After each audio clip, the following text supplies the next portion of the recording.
Good morning everyone की अवस्था सबार केमन आछो सबाई आशा करछि सबाई भालो आछो और आमिओ भीषण भालो आछि। आजकेर सकालटा आमार आर पाखिर शुरू हयेछे एक कप चा बिस्कुटेर साथे।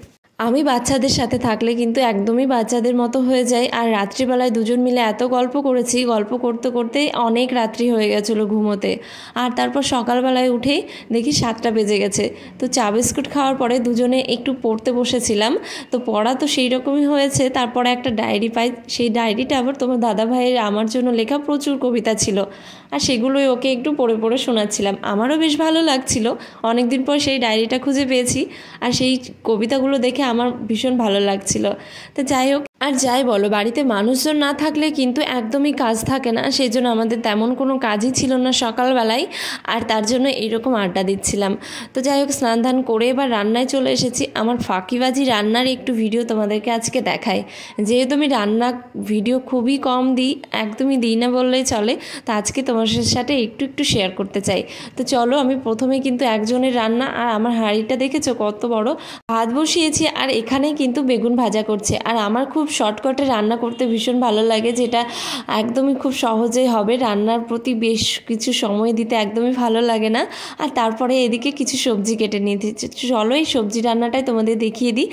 সবজির মধ্যে আছে সিম, আলু, পালং ডাঁটা, পেঁপে, আঁশ, বেগুন। এগুলো দিয়ে পাঁচমিশালি তরকারি খেতে আমার ভীষণ ভালো লাগে। মাছ, মাংস, ডিম এগুলোর থেকে আমি কিন্তু সবজি খেতে ভীষণ ভালোবাসি। তবে তোমাদের দাদা ভাই মানে আমার হাজব্যান্ড, সে কিন্তু আমার উল্টো, সে আবার মাছ, মাংস, ডিম এগুলো বেশি পছন্দ করে, সবজি অতটাও পছন্দ করে না। তবে এখন আমার সাথে থেকে থেকে সেও কিন্তু সবজি প্রেমিক হয়ে গেছে। এখন ভীষণ সবজি খেতে ভালোবাসে। সবজি না রান্না হলেই আমাকে বরং বলে যে আজকে সবজি নেই কেন। তো এইরকম একটা ব্যাপার হয়েছে, যে যার সাথে থাকে তার কিন্তু সেটা অভ্যাস হয়ে যায়। আমি খুবই নর্মাল প্রসেসে রান্নাটা করি। একেবারেই গরম তেলে 5 ফোড়ন, তেজপাতা, কাঁচা লঙ্কা এগুলো দেওয়ার পরে সবজিটা দিয়েই কিছুক্ষণ হালকা করে সেদ্ধ করে নিই, আর একটু ভাজা ভাজা করে নিই। তারপর সেটা তুলে রেখে আমি আবার পরে আরও একবার তেলের মধ্যে মশলা কষে নিই। আমার রান্নায় মশলা বলতে আদা বাটা, জিরে বাটাটাই বেশি পরিমাণে থাকে, মানে একটু করে দিয়ে রান্না হয়ে যায়।